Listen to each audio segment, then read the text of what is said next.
I'll pick it up with a cloth and put it down, but I haven't had a problem with fingerprints. And if there is a small fingerprint smudge on it, the buffing wheel just takes it right out.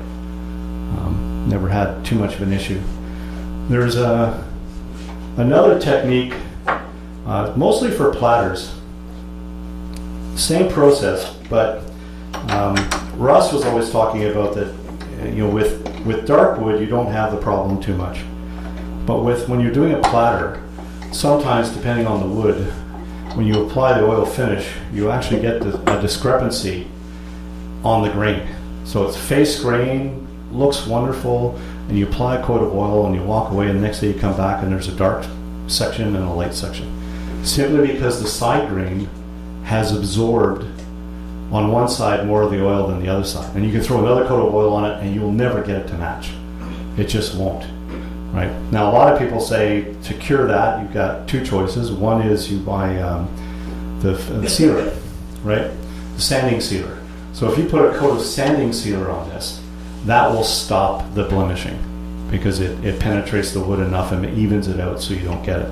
The other option that Russ Fairfield uses is a little bit more stinkier process in the fact that he uses a lacquer.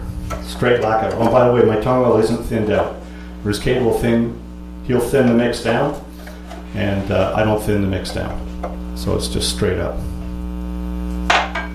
Lacquer,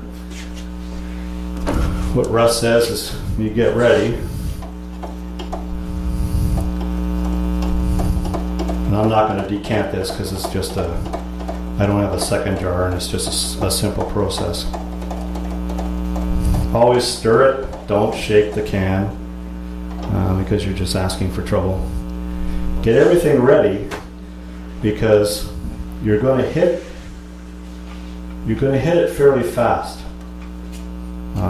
You're going to hit it with a coat of lacquer, then you're immediately going to run that coat of lacquer off, and then you're going to hit it with a coat of oil before the lacquer dries. So this is not a put on the lacquer and wait type of process. I never do this at any dark wood bowls. Not at all. It's no point. Because the lacquer, if it gets into a crack, it'll go white on you, and then you're picking that thing out. And so it doesn't work that well for white bowls. And most of my bowls, I just stay with the oil because I don't mind that because it's a rounded surface, even if there is a delta between one side and the other, it looks like it's part of the bowl. And so it's a feature. Right? But when you've got a platter, and it's meant to be uniform, then arguably you could say, that's not really kosher. You really should, do a better job at it. So, in this case, the process is get it wet. I'll just do the inside with this guy. Hit it with lacquer. That's just a clear lacquer, isn't it? Just a clear lacquer. Yeah. Nothing special about it. It's this is Watco. You can get it at Home Depot. I've used Deft in the past, and it's equally as fine.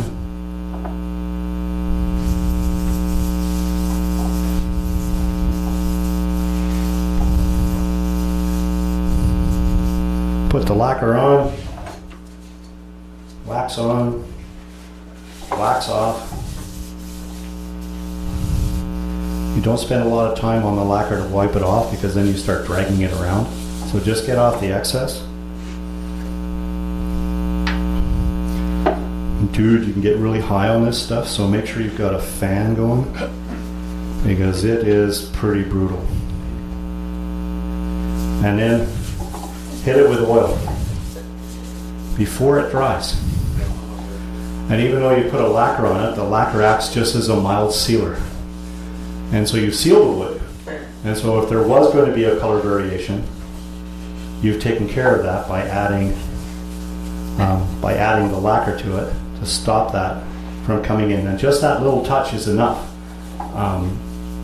In the demos that Russ did, that was good enough to go. And then you go back to your sandpaper.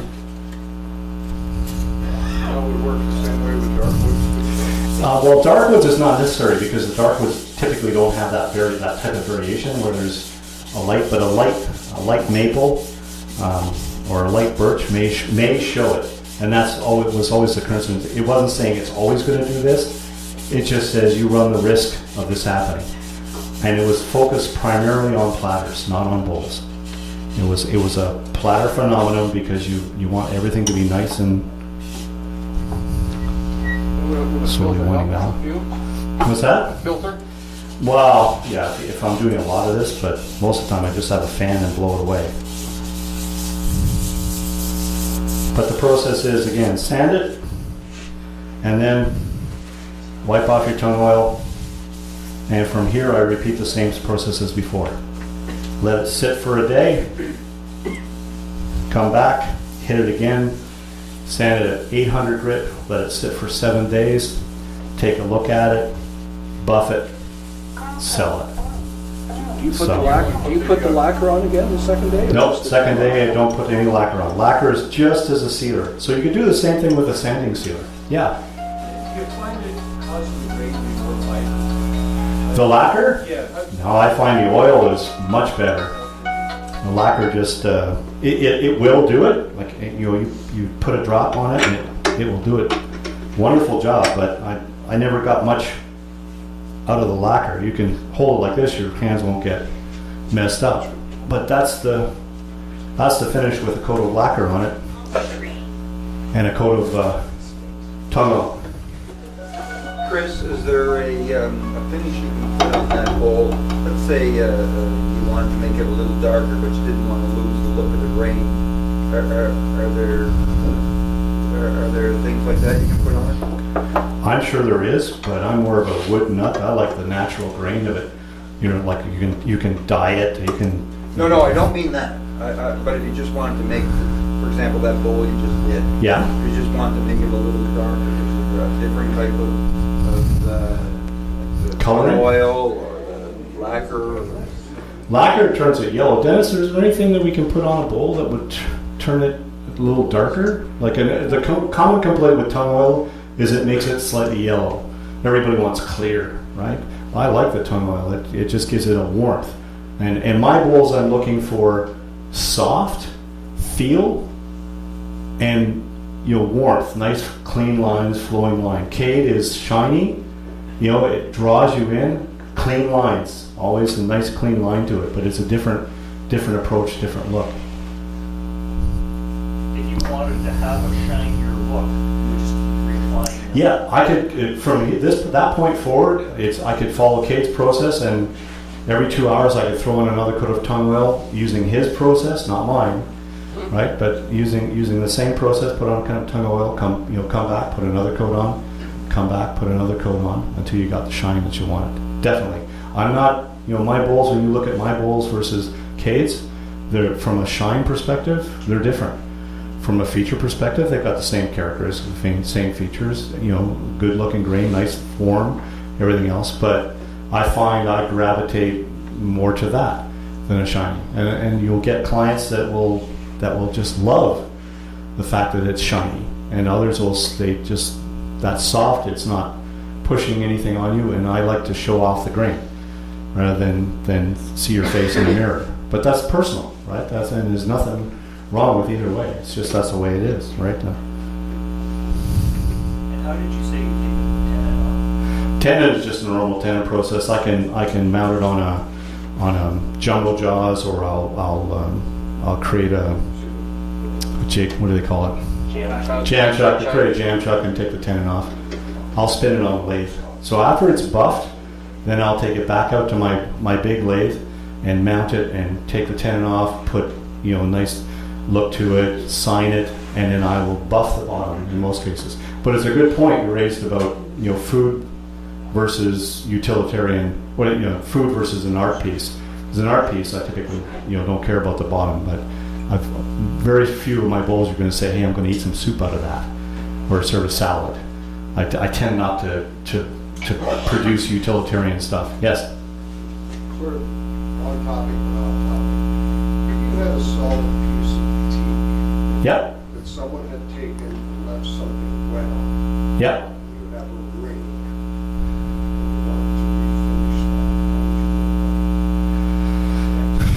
that, Yeah, you'd have to sand it down and strip it. There's lots of good forums about how to get rid of rings. There are some things where I've seen guys say they wet the wood first and draw it out that way. Actually, of all the weirdest things. With electric iron. And there's irons that some people say work. I don't have a perfect answer for you on that. I think if you look up, cup rings on teak, I bet you there's an answer for you. Yeah, steam it there.